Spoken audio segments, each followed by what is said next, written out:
Before this video starts, man, I want to give a huge shout out to Zigzag for sponsoring this video. In every video, we're about to be giving away a Zigzag pack to every artist that we interview.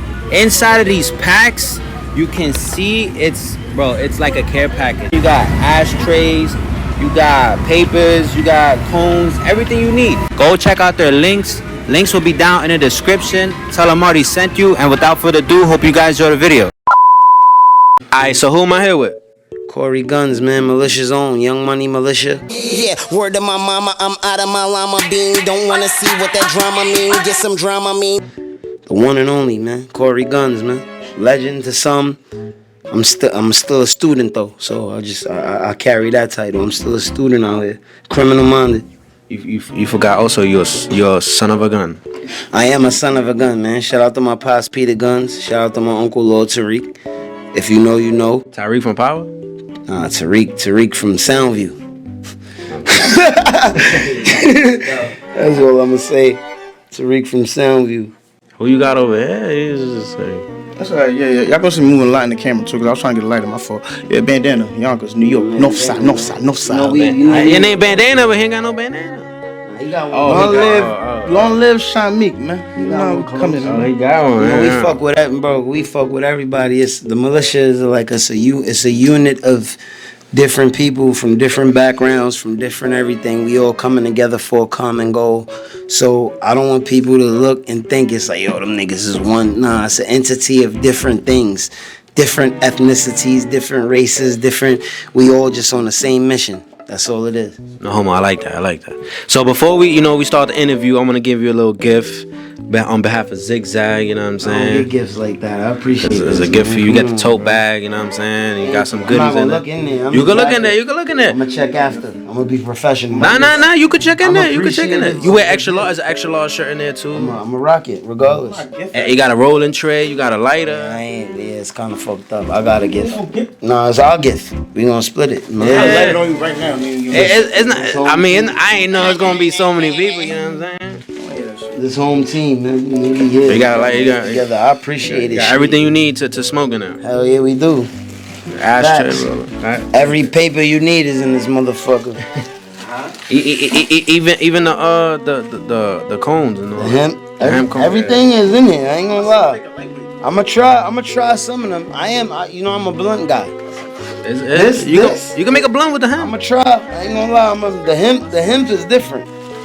I'm appreciative and grateful. Nah, you put no weed in it. Nah, you got the stuff to roll your weed, man. That's good enough. They looked out. We got some shit in here. We put you everything but the weed though. It's all good. It's all good. They can't pour our poison. That's the vibe I got. We won't poison ourselves though. We got the chemicals to go. I just help y'all get higher. I'm not the supplier. You know? Nah, I appreciate it. Shit, we here. You know what I'm saying? You're just helping us halfway. You don't want to take the full responsibility. You know, sometimes you got the bud, but you don't got no lighter, you don't got no grabber. You know, no roller. You know what I'm saying? I've been in every predicament you could think of. No light, no roll, no nut. Like I know. Now you got it. You know what I'm saying? Now it's no excuses. This is what I'm getting. Yes, sir. Who is this on this bag? I believe that's like a roster. He look like he don't run. He don't have a problem. He got a like blunt he in don't his run hand. out of shit. He got the zigzag. He got the blunt. He good. Like he like, yo nigga, I got what I need type shit. I fuck with this. I fuck with his beard. Pause. Yeah. He got the bag too. You know what I'm saying? I fuck with his beard. I need that. You think you could grow a beard like that? I wish, man. My shit is whiskers, man. I try. It don't connect the right way it's supposed to, man. So I'm about to just let my shit John Wick. Just for men, man. I'm about to just John Wick. That just for men, Bosley. Grow in how I grow, and just be out here on my John Wick shit. Okay. So for the people out there that don't really know what you do, can you kind of explain a little bit about yourself and what you do? Man, I be putting words together, bro. You a poet? Something like that, man. I speak from the soul to the soul. I speak. What about to the soul food? To all that, man. I fuck with it. Mac and cheese, my favorite. Yams. And we ain't gonna talk about Marty look like Eddie Guerrero. Next question. That's nigga dead. Nah, the craziest joke I ever heard was somebody said that my hair look like a 2,000 thread count bed sheet. That shit. That shit. A 2,000 what? Thread count bed sheet. Chill. That got it. I heard Edna from Miss. I heard Edna from Mr. Incredibles. Gohan from Dragon Ball Z. When Jim Carrey was in Dumb and Dumber. Yeah, I can jack. I heard all. I heard. That nigga though, I ain't gonna lie. You do look like hold on, what's their names? It's Larry? Harry and Lloyd. Harry and Lloyd. Nah, I don't think I look like Eddie Guerrero. Nah, Lloyd is different though. That's fucked up though. Yeah. So Lloyd is different. Yeah, that is different. I'm not gonna lie. You know, about the music, you know what I'm saying? Your dad is a rapper himself. Like, how was that, you know, growing around your dad and shit like that? Gladiator School. It was like him being already in the game and me rapping and shit is like, nigga, I done heard and seen it. Like, not only have I been through it myself, but I done heard and seen everybody and their mother that rap trying to do this shit or whatever. So people would think it's easier for me, but it was 10 times worse. Like, I had a lot more to prove. My bro right here, he'll tell you. My pops was not tolerating me rapping, bro. Like, he didn't want to hear that shit. Why not? Because the industry's fickle.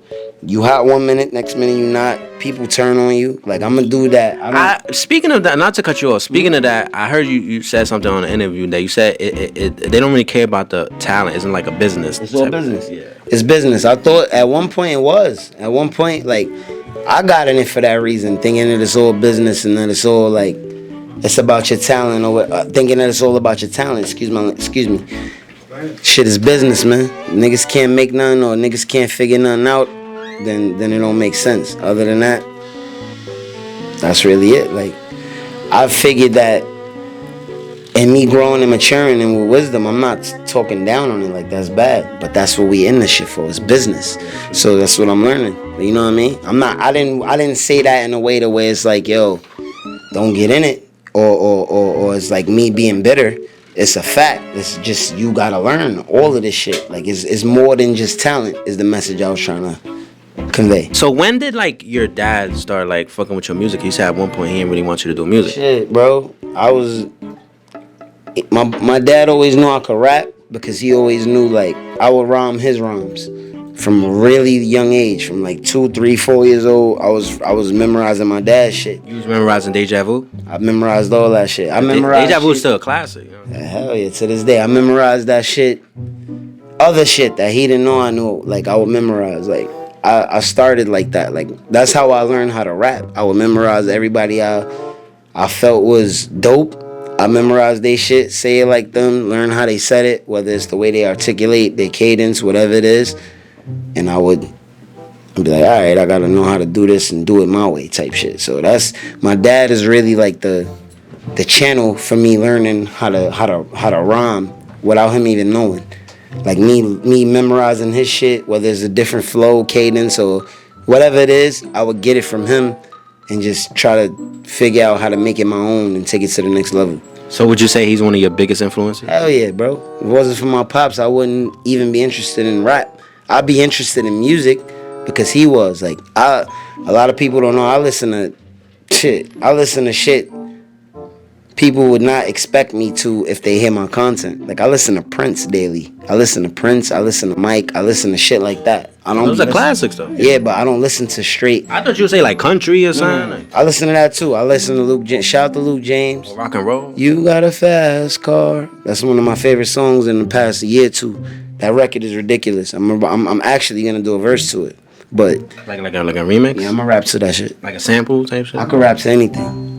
Anything. Yeah, I know you're very lyrical. No. You get that from your dad. I could rap to anything.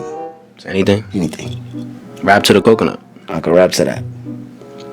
So you just, no homo, you just rap to like... I could rap to anything. I could rap to whatever. If it's looped, I could rap to it. Real shit. I believe you. That's what I'm conditioned for. That's what I was trained for. That's the gladiator school. That's the pit fights I grew up in. I grew up with a chip on my shoulder. Like, I got something to prove at all times. Because I already had pressure on me from people feeling like it was an easy cakewalk with my pops, thinking that he's walking and holding my hands through this shit. So I've proven myself on all levels on my own. Try to prove the doubters wrong. Yeah, I got to.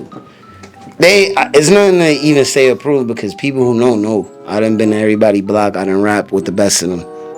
Niggas know. You do like rap battles and shit? Everything. Everything. I've been in niggas' blocks. They'll say it, whether battle rapper, artist, whatever. Would you ever do some URL? Yeah, I feel like I got so much of a respect for battle rappers, bro. But I feel like a lot of them respect me and know me, and they know that if I wanted to, like, and really sat with it and put the time in, I could. But it's like, that's they shit, number one. And number two is like, they know I could do it because I've been tutored by a lot of the greats that niggas look at right now. Like, a lot of the people that's looked at and cemented as the greats, I've stood in front of them. That's fire. Everybody. No, like, unless you wasn't anybody in my area, I'll put it to you that way. I'm not gonna sit here and say I've been in front of everybody with a, you know what I mean? But anybody in my area, they'll attest and say, oh, like, nah, that nigga was on this block. That nigga came to this park. That nigga was right on this sidewalk and he rhymed, he cyphered with me, or he did it, and I stood the test of time, nigga. So I don't have no worries and no sweat. Like, that's the difference. I've been through gladiator school on all levels, whether it's me having to prove myself to my immediates, to the street, to whoever it is, to the industry. I've really been conditioned for this shit, like, on all levels. Speaking of you, like, maybe one day, like, going to battle rap or whatever the case may be with battle rap, who would you want to verse in a battle rap? Nobody. I don't have a particular. Like, if you was to go into battle rap, I don't have a particular person. Like, I really fuck with all of them niggas. Like, to be real with you, number one, I fuck with them on a personal level, and then secondly, like, niggas is dope, bro. Like, I listen and watch. We all, whether niggas admit it or not, every artist, whether it's a battle rapper or a mainstream artist or whatever it is, everybody listens to each other, bro. Your money fell. Everybody listens to each other and they figure shit out.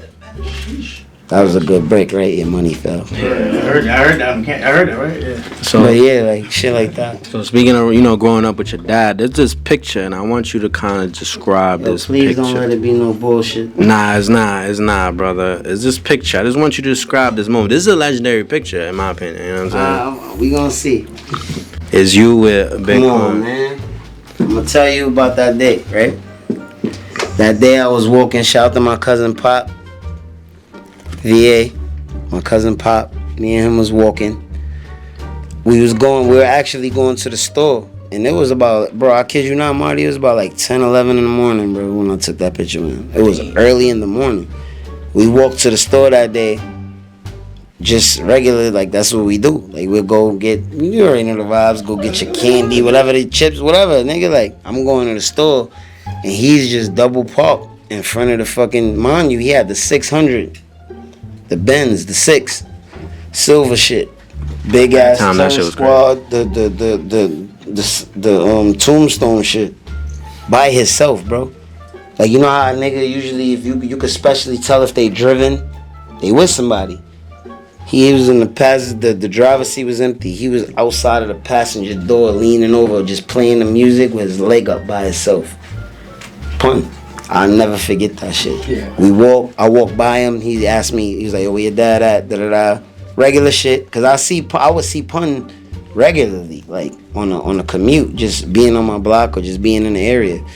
So that day in particular, and my cousin is a diehard Terror Squad fan. So that day, me being with him, and that T-shirt you see me in should show you how the time I was on then. I was about like 10, 11 years old. I had on an Eminem shirt.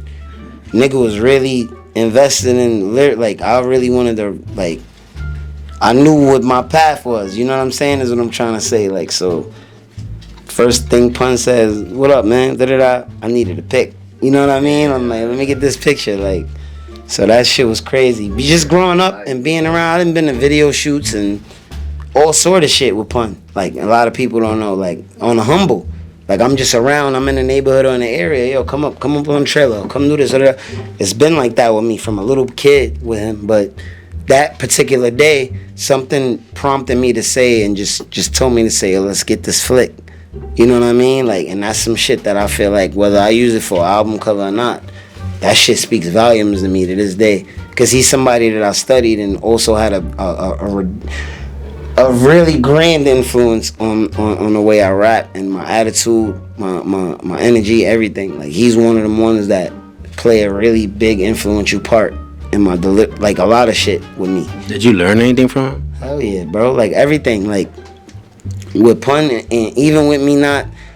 The thing with me is when I was little, I would be able to be around my pops and them for like shit like sound check, or if it's a daytime session, or if it's some little shit. But other than that, when it was the actual club performance, I'm 10 years old. You know what I'm saying? 10, 11. So if I'm not around during the daytime shit, whether it's a photo shoot or some little shit like that, I'm not seeing so I would hear, you know what I mean? Like the way that I hear that everybody tells me, from my father to people who's recording with him, the way they tell me their recording process is, I try to take shit from everybody that I've like. He's a person that has more influence on me than people know, because I know how he recorded from different accounts of people that have been in the studio with him that told me, and I know what it takes, and I know like it's just certain things I study about certain people, and I know like I can't describe it, I can't explain it. Like what I do and what I got is nothing I was taught. Like this shit is just some shit that I'm able to patch into. Like, so I don't know if that makes sense, but that's what it is though. It makes sense to me at least. Well, what part of the Bronx you grew up at? South Bronx, man, 174th Street, Vice Avenue. How was that, growing up in the Bronx at that time? Extremely hectic. It still is. It's extremely hectic over there. You look it up, anybody look it up, it's a red zone. If you know what the red zone is, with the precincts and all that shit, you know the vibe. So I don't gotta say much of nothing about it. It's nothing I glorify, nothing that I'm happy with saying, but my pops will tell you, like, I'm not a dude that toot my own horn, or like a lot of these dudes will be quick to show you or do shit. Like I rap, bro. Like I'm a nigga that I'm not scared to take that title. I don't want to be the hustler, the gangster, the this, the shooter, the that. I'm a rapper, nigga. I really rap. Any nigga that's really about this shit, that really live, I'm really trying to get the fuck away from there, bro. A lot of niggas is probably entertained by it, or a lot of niggas is cool with being around there or glorifying it, and that's cool, to each his own. But I'm a nigga that's really trying to change niggas' lives around me, bro. So I don't really too much toot my own horn as far as like, and I keep shit to my chest. Like I ain't tripping on letting niggas know what I've been through out there too tough, detail wise or nothing. That's for niggas to know that know. If you don't, then you don't need to. Other than that, like it's like any hood, nigga, in the Bronx, Brooklyn, Queens, wherever you at, nigga. My shit a red zone though. What you think of the Bronx drill rappers? I don't know if you're familiar with the drill wave that's going on in the Bronx right now. What's your take on the drill rappers from the Bronx? I fuck with all of them, and that's like me going to my block and me trying to like, it's like you don't want your niggas to hustle, or you don't want your niggas to do nothing, but unless you provide a lane or outlet for them, there's not much you could say. My opinion with that is, I love the art and everybody's talented. I just wish and pray and hope it's a way for niggas that make bread and be able to take care and change they people lives to where it's not costing none of them they people or themselves. You know what I mean? Like outside of that, I don't have nothing negative to say about, like, I fuck with the vibe, I fuck with the energy. We one of the, not one of the, like, we're the pioneers of hip hop, nigga. Like we started hip hop, so it's like we're gonna come in with the shit. You know what I mean? Like we gonna always have the shit. We always gonna be that niche or that next level. You know what I'm saying? So some people don't understand it. I do. I love it. I just the only thing that I ever have to say about it is I want all of them to live, to be able to reap the benefits of what they doing. Like I don't got nothing negative to say. All that shit fire, nigga. I sometimes catch myself listening to shit and people telling me, yo, this, but they talking about da. Bro, I'm listening to the vibes. Anybody you fuck with? I listen to everybody, bro. I don't have no, like from that Bronx drill scene. From the Bronx, I listen to everybody.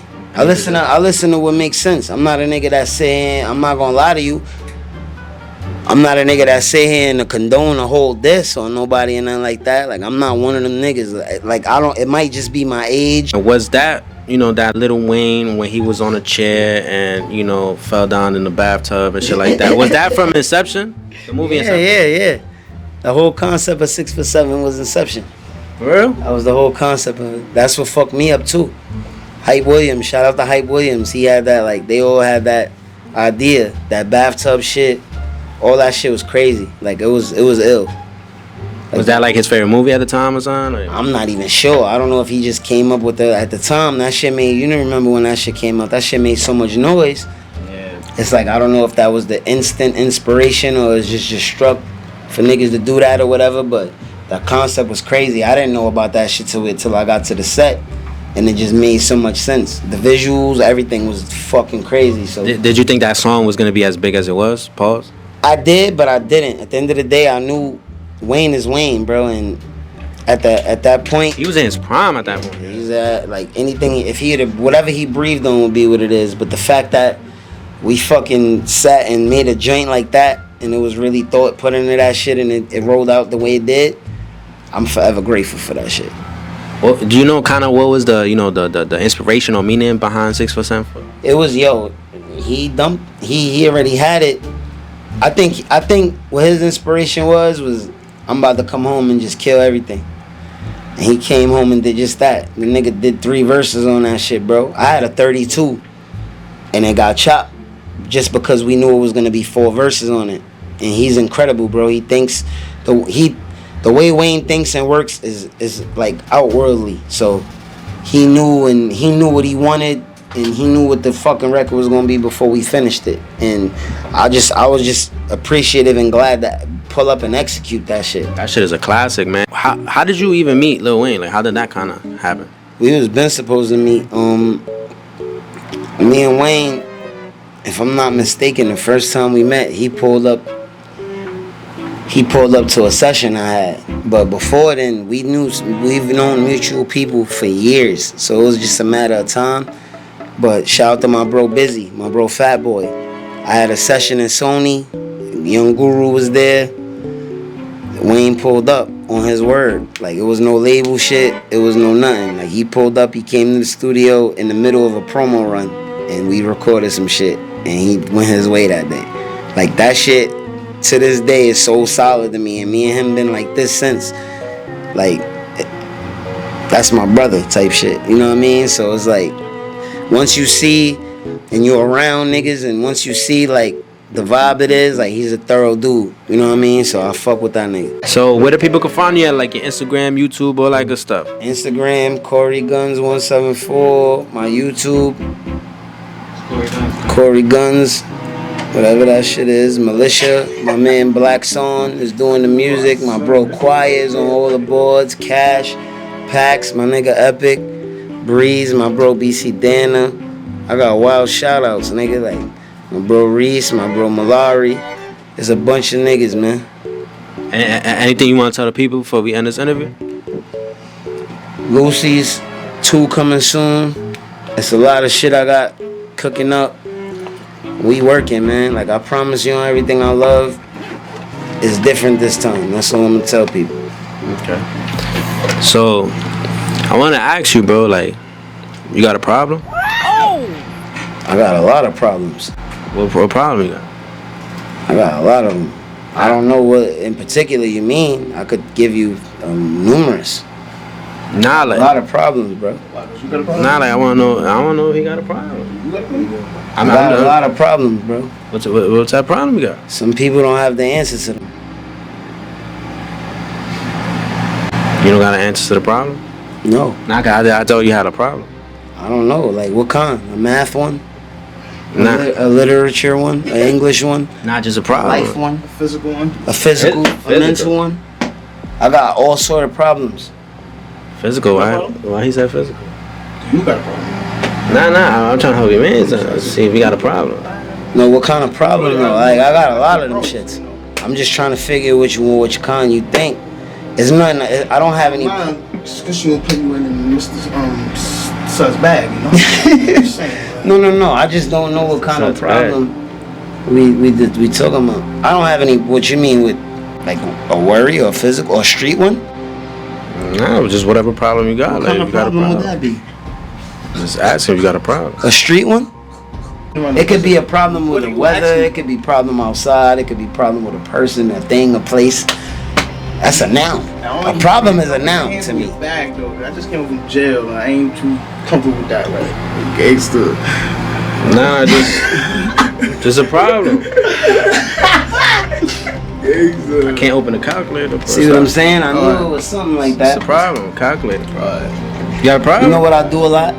It might be weird. I'm the type of nigga that takes my birthday and puts it to the lowest common denominator. Like when you tell me your birthday after this, I'm gonna put it to the lowest common denominator, and that's gonna let me know what type of nigga you are. Wait, what? I never heard of something like that in my life. You gotta teach me that. Yeah. Like my lowest common denominator is 7. If you Google that number, you could come holler at me or whenever we do the next interview or whatever and tell me what that number means. As you on some spiritual shit? Everybody, I'm not on, it's just what it is. It's the facts. Sound like some astrology, spiritual I'm not on none of that. I wasn't raised that way. I'm from Section 8, 174th Street, MBD, PLC. But yo, you got a problem though? If you do, just type it in. I don't know how to use that, man. I figure shit out myself. You grew up on calculators? I don't even know the battery, bro. The battery don't. That shit don't even work, bro. How you ask me if you? This is pure. It's figurative. You just asked me if I had a problem. You can't even help me with it if I did. I gotta change the batteries.